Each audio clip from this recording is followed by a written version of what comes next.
This is a situation comedy I've written. I wrote it in 6 weeks.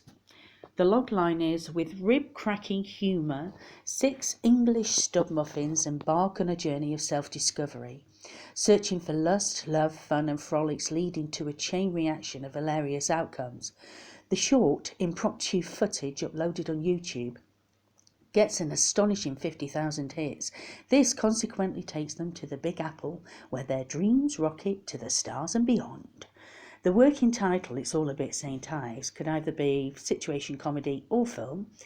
As the author, one would describe the script as puerile in parts, although the characters are lovable. It's 6 English guys on an empirical journey with trials and tribulations along the way. Mainly light-hearted banter and a lot of piss-taking with sexual references. The fun, laughter and frolics bold and entertaining watch with hilarious outcomes. This leads to bonding lifetime friendships and relationships. We have Stan the man. He is 55 and the father figure to the group. He's a hard worker, agony aunt and puerile piss-taker with a heart of gold. His wife left him to shack up with an older man, and he's been trying to pull a woman ever since, to no avail. He's supportive towards his only son, Barry's ambition to become a published author. Having taken Rastaman under his wing due to an incident with one of his cows, who coincidentally headbutted Paul Pin, Rastaman, in the nuts, leading him to being in a wheelchair for a time. Stan converted one of his barns into living accommodation and another building into a studio where his son, Barry, Bazza and Pin, Rastaman, reside. They all live on his 40-acre land with condition the boys help milk the cows and a few other jobs around the farm. This allows them the freedom to explore their creativity and live a relatively stress-free life. Barry, Bazza, is Stan's only son, a kind, considerate chap oozing creative intellect. He's sarcastic and sometimes gets led astray by Rastaman.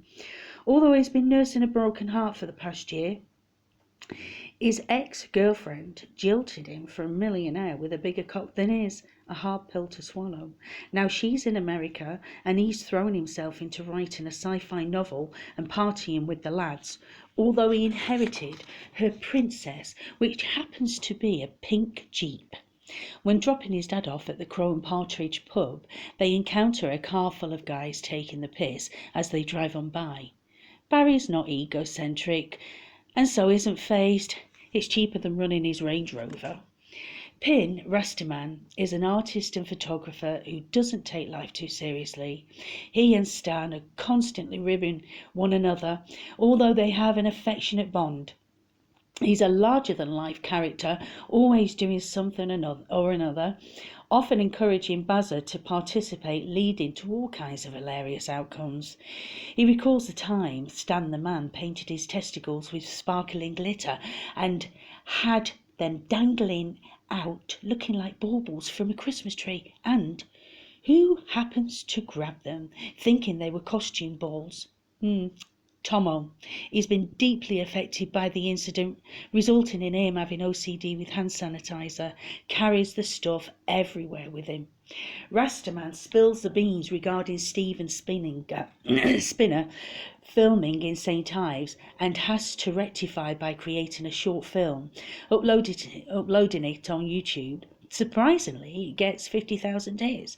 He accidentally knocks himself out and suffers temporary amnesia. Convinced he's a white woman in a black man's body with diva tantrums, insisting everyone address him as Mademoiselle. Hilarious. Wheelchair Brett has cerebral palsy.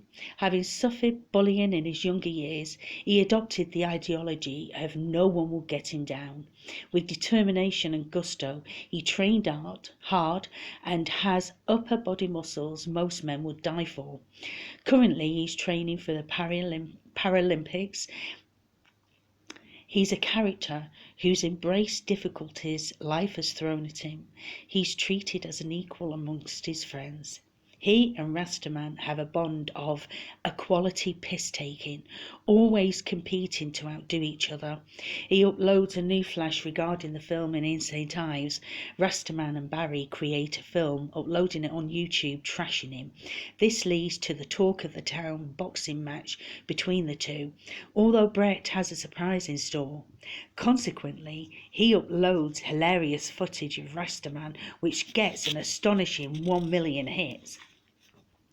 Desperate Dan, the geek of the group, still a virgin at 29, he owns the fancy dress shop in town, struggling to make ends meet. He's a prodigy cartoonist and hopes one day to fulfill his dream working in animation, although his ultimate quest is to lose his virginity. He's the quieter one of the group, although has his moments. He and Brett encourage Rastaman to perform a dance wearing a ridiculous costume. When suffering from amnesia with hilarious results, Dan's not sure about uploading the footage. On one occasion, Dan visits Brett. He has an energy drink and turns into the honey monster on speed. His hyper state soon turns into panic. He thinks he's going to die until he has a piss and the effects evaporate with the flow of urine. Funny. There's an incident in his shop when a customer gets his foreskin and pubes stuck in the zip. Ouch. Consequently leading to the gentleman passing out with a bleeding ripped foreskin. Tomo, the guy about town, popular, lifeguard, trains and tans. He's sensible with a good heart, searching for true love. Mates with the owner of the Pink Pelican and has VIP status in all the clubs in town. He wasn't pleased when Mike, who owns the snooker club, disrespected his staff. He has a mishap with chips and gravy after going on a pub crawl with the guys. There's banter, laughter, and an accident with Brett, his wheelchair and a car. Shockingly, because of Dan. Tomo and Rastaman have difficulty getting the handles out of the car door. He takes the piss out of Rastaman after watching the uploaded footage of him believing he's a female film star, who everyone at the hospital has to address as Mademoiselle. Luckily, Rastaman finds the footage hilarious and can laugh at himself to the relief of Dan. Kathy is a middle-aged, successful published author who just wants to meet a down-to-earth guy. She puts a profile on Tinder with a fake picture. Stan the man responds. They go out on a first date and click, only she has a snot-nosed daughter, Penelope. Kathy's moved from London to St Ives due to the filming of her book with Stephen Spinner, and consequently becomes the mother figure to the guys. Penelope, Kathy's daughter, a successful editor. Initially, she and the guys don't hit it off. Celebrating in the Crow and Partridge, she lets her barriers down with Dan. She can't keep her hands off him, and he's falling for her big time. He thinks she's the most beautiful woman he's ever seen. She nips into his shop one day and discovers his portfolio of amazing drawings.